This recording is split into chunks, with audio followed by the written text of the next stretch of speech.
Hello everyone, and welcome to the only video you'll need to be able to make the right decision on your next purchase to absolutely take your Xbox gaming skills to the next level. Today we're going to compare the Razer Wolverine Ultimate versus the new Razer Wolverine V2 Chroma. You only clicked on this video for one thing and one thing only, so let's get straight into it. So starting off, we're going to list all the pros and cons for each so you're comfortable knowing your money is going to the right place.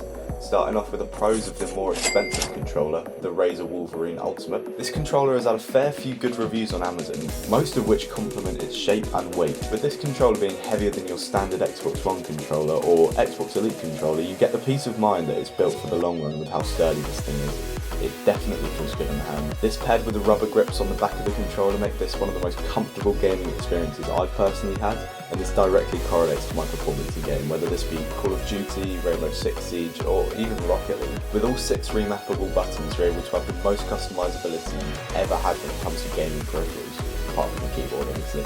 Along with this, you're reassured that you'll only be needing one cable for the lifetime of this controller, with a micro USB cable being securely connected to the controller with a tight grip, making sure you never accidentally lose connection. Adding on to the customizable aspect of this controller, along with the customizable hair triggers, you also get interchangeable thumbsticks that come in the case for if you want some more defined aiming for your FPS shooters. You're also given an extra style for the D-pad so you can truly make this controller your own. Finishing off the pros for this controller, you're also given access to its very own app within the Xbox. This allows you to change the colour, the vibration intensity, all extra buttons on the controller to map to whatever buttons on the controller you'd like to, and the colour of the controller so that you can easily see which custom save you're playing with. Right, moving on to the cons of this controller. Something that I've noticed with my time using this controller is that the one downside for me is that this controller doesn't have USB CEC, which means that you can't turn the console on with the controller as you can with the wireless, cheaper counterpart. Along with this, you're only able to use the controller whilst it's plugged in. It has no other options for batteries or any other way to use this controller wirelessly. Something that puts a lot of people off from buying this controller compared to the Xbox Elite Series 2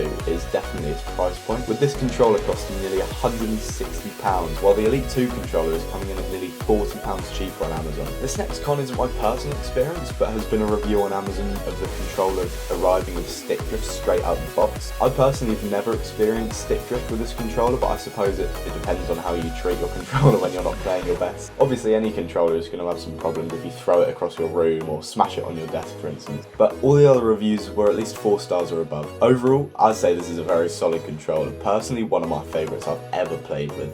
Let's see how it holds up to its newer, cheaper counterpart, the Razer Wolverine V2 Chroma. There's a narrower range of pros for this controller, as most of its aspects are the same. 6 mappable buttons, the changeable and fully customizable RGB flowing through the controller. However, for a very good feature that I personally prefer is the capture button here in the centre bottom of the controller. This works specifically with the Xbox Series X and S, as pressing will allow you to take a screenshot and holding will allow you to capture a clip without having to press the Xbox button first. Another feature that sets this controller apart from the Razer Wolverine Ultimate is the click XYBA button. The mouse click XYBA buttons are not as sensitive as they are on the Wolverine Ultimate. They're a bit more squishy before the click registers. The D-pad also has a unique feel that I'm yet to get used to. I found it strange but weirdly accurate and easy to use. One of the biggest selling points for why people prefer this controller is its selling price of £120, the same as the Elite Series 2 controller, which makes it a very good competitor, especially with having the extra mappable buttons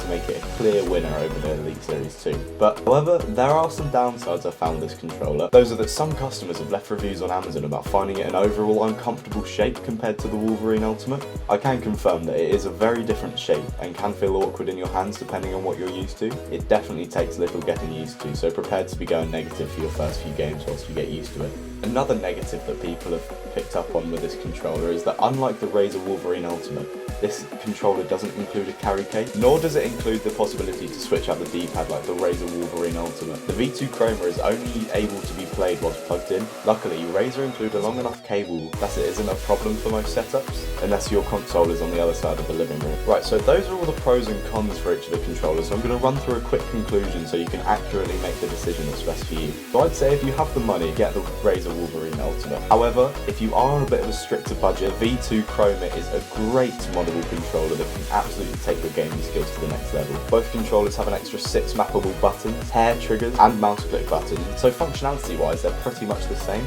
They both come with their own UI. The V2 Chroma, however, the UI is built a little bit differently, so you're able to customize the dead zone and the sensitivity for each saved profile. This allows even further customizability and allows you to have consistent sensitivity no matter what game you're playing. It entirely depends on your budget and what you're wanting to get out of having a controller that's sturdy, reliable, and programmable to your personal experience. The V2 Chroma is by far a no-brainer for the cheaper price and capture button alone. Well, I hope this cleared up any questions you had about buying your next Xbox controller, and I hope I helped you make up your mind. If you are wanting to buy either of these controllers, then I will leave Amazon links in the description below. Thank you very much, and happy gaming.